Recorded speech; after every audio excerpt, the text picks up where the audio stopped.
बिस्मिल्लाहिर्रहमानिर्रहीम। मैं उज़्मा मलिक आपकी खिदमत में हाज़िर हूँ। तो आज आपके लिए मतंजन जो देगी स्टाइल में बनाया जाता है वो मैं आपके लिए अपनी रेसिपी शेयर करूँगी आपके साथ।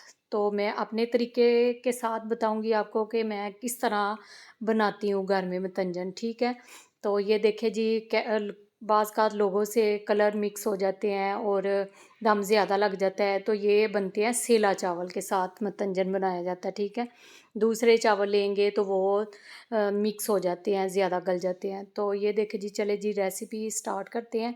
तो ये मैंने पानी लिया है, उसके अंदर मोटी इलायची है और बादियान के फूल और 3-4 लौंग और दालचीनी है। सिर्फ ये मसाले ऐड करके तो आपने चावल उबाइल करने हैं, कनी वाले रखने हैं, ठीक है जी। ये मैंने 2 घंटे पहले भिगो के रखे थे सेला चावल, 1 केजी लिए हैं मैंने। तो ये देखिए जी, हमने अंदर पानी को उबाइल आ चुका था, तो ये हमने अच्छे से मिक्स करके ऊपर ढक्कन लगाएंगे इसको। तो ये देखिए जी, हमारे चावल हो गए हैं, तो हमने स्टेनर के अंदर छान लिया। ये मैंने कढ़ाई के अंदर तड़का लगाया, सब्ज़ इलायची 10 लिया, उसके बीज निकाले हैं, तो उसका तड़का लगाएंगे। तो साथ ये मैंने 1 कप दूध लिया है। आप पानी की चाशनी नहीं बनाएंगे, मैं दूध के साथ बनाती हूँ। ये मैंने हाफ़ केजी चीनी ली है 1 केजी चावलों के लिए। आप अपने टेस्ट के हिसाब से आप डाल सकते हैं मीठा कम या ज़्यादा, ठीक है। तो ये अच्छे से शीरा बनाएंगे, एक तार वाला शीरा, ज़्यादा आपने शीरा नहीं बनाना। तो ये देखिए जी, एक तार वाला शीरा बना दिया। ये मैंने चावल अंदर मिक्स काले इसके चाशनी के अंदर मिक्स करेंगे अच्छे से और 2-3 मिनट ऊपर ढक्कन लगा के पकाएंगे, ताकि ये पानी इसके अंदर चाशनी रिजॉल्व हो जाए। तो ये देखिए जी, अगर मेरे चैनल पे नए हैं तो बेल आइकन का बटन प्रेस करें, ताकि आने वाली वीडियो का नोटिफिकेशन आपको सबसे पहले देखने को मिले।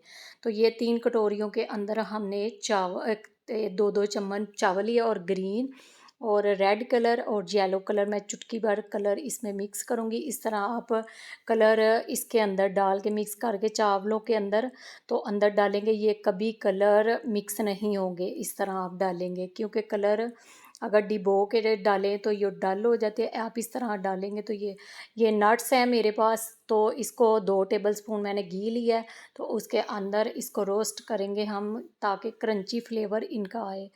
तो ये हम गार्निश करेंगे ऊपर इसके चावलों के, जो मतंजन हमारे रेडी हुए हैं, तो उसके ऊपर ये गार्निश करेंगे।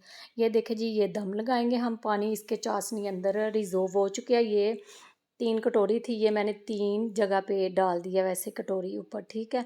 तो ये ऊपर मैं डालूँगी जो नट्स हमने रोस्ट किए हैं, वो डालूँगी उसके ऊपर, चावलों के ऊपर। तो ये देखिए जी, चावलों के ऊपर अल्हम्दुलिल्लाह कितने प्यारे हमारा ये मतंजन। ये देखिए, ये मैंने चमचम ऊपर लिया है, 1 पाव मैंने चमचम मंगाए थे, ये ऊपर रखेंगे और इनको दम लगाएंगे 15 मिनट के लिए। हम ऊपर कवर लगा के इसको 15 मिनट दम लगा देंगे। ये देखिए जी, हमने दम लगा दिया इसको, ये हमारा दम हो चुका है। 15 मिनट के बाद ये कंडीशन आई है। ये मैंने हाफ़ केजी खोया लिया है, तो ये दम के बाद आपने डालना है, क्योंकि खोया मेल्ट हो जाएगा इस तरह। तो ये देखिए जी, अल्हम्दुलिल्लाह मेरा मतंजन बहुत मज़ेदार और देखने में भी खूबसूरत है। आपको डिश आउट करके दिखाते हैं हम। ये देखें जी, हम डिश आउट करके, ये देखें अकेला अकेला चावल और कलर किसी के साथ मिक्स नहीं हुए, तीनों कलर अलग अलग है, ठीक है। अगर मेरे चैनल पे नए हैं तो बेल आइकन बटन प्रेस करें, ताकि आने वाली वीडियो का नोटिफिकेशन आपको सबसे पहले देखने को मिले। और मेरी वीडियो को लाइक करें और शेयर करें, सब्सक्राइब करें और ज़्यादा से ज़्यादा फैमिली मेम्बर और दोस्तों अजीज़ों के साथ शेयर करें। और उज़्मा मलिक को दे इजाज़त, ढेर सारी दुआओं के साथ। अपना भी ख्याल रखें और अपनों में रहें और खुश रहें। और उज़्मा मलिक को दे इजाज़त, ढेर सारी दुआओं के साथ। अल्लाह हाफ़िज़।